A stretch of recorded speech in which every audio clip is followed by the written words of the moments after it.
Bonjour encore une fois. Nous avons notre temps ensemble pour prendre le repas du Seigneur. Aujourd'hui, je vais vous parler de la contemplation. On peut prier de différentes façons. On peut prier en demandant, en intercédant. On appelle ça des fois l'oraison.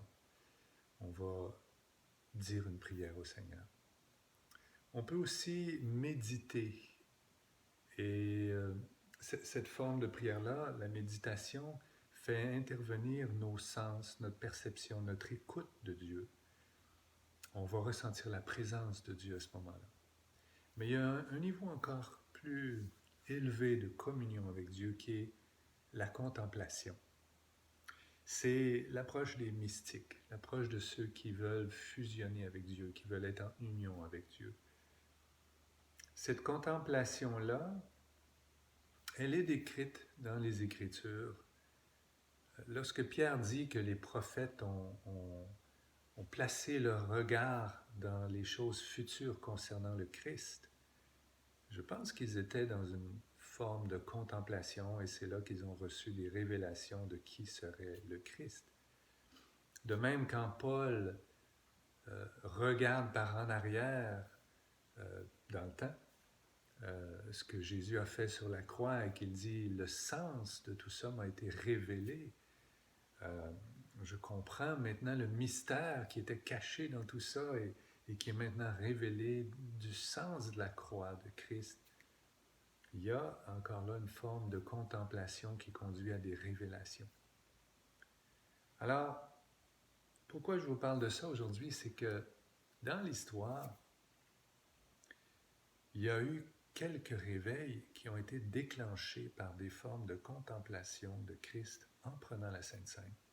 Le réveil morave, par exemple, ou certains réveils chez les presbytériens. Ça nous est raconté par Randy Clark, qui aime beaucoup l'histoire. C'est des gens qui se réunissaient avec une préparation. Ils s'étaient préparés pendant des semaines avant de prendre la communion et ils s'attendaient vraiment à une rencontre avec Dieu. Ils s'attendaient à un moment vraiment spécial, particulier. Et on obtient un peu ce qu'on cherche à avoir. Demandez, vous recevrez, dit Jésus. Si on s'attend vraiment à une rencontre, il peut se passer des choses étonnantes, des guérisons, il peut se passer des purifications, il peut se passer des visitations du Saint-Esprit. Si on fait juste les choses de routine par devoir, il y a des bonnes chances qu'on ait un bon temps, qu'on demande pardon pour nos fautes, mais que ça s'arrête là. Alors, je voulais juste vous mentionner qu'il y a différents niveaux peut-être de profondeur dans la prise de la communion, dans la prise des éléments qui non seulement nous rappellent que Jésus a fait ces choses pour nous, mais qui déclenchent un processus de connexion avec Dieu. Et plus on la cherche, cette connexion, plus on l'obtient.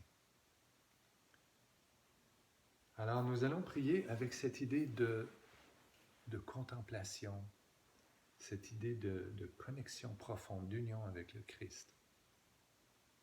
Nous sommes son corps, il est la tête. Nous communions avec lui, nous sommes en lui, il est en nous. Seigneur Dieu, nous te remercions pour ce repas que tu as institué pour nous, dans le but de nous amener plus près de toi, dans le but de nous faire communier à ta personne, en esprit. Nous prenons ce pain maintenant, Seigneur, en te remerciant, mais aussi en fixant nos yeux sur qui tu es et tout ce que tu as fait pour nous. Et sur ce que tu es maintenant encore dans l'Église aujourd'hui. Nous voulons être en toi, Seigneur, et près de toi. Viens, Seigneur, manifeste-toi aujourd'hui dans nos difficultés et dans le monde.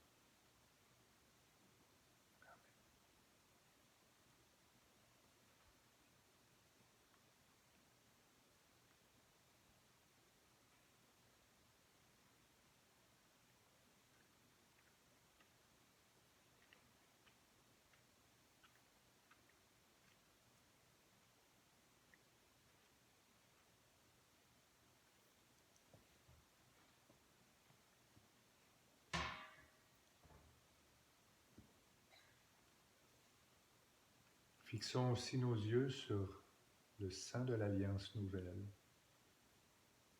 par laquelle tellement de possibilités sont maintenant accessibles. C'est à cause du sacrifice de Jésus que le Saint-Esprit a été répandu. Et c'est à cause de cela que la prophétie de Joël se réalise à la fin des temps. Tes fils, Seigneur, et tes filles verront des prodiges et auront des visions. Nous te prions, Seigneur, de venir maintenant dans ton Église, d'être près de nous et nous près de toi. Rends-nous capables de faire ta volonté, Seigneur.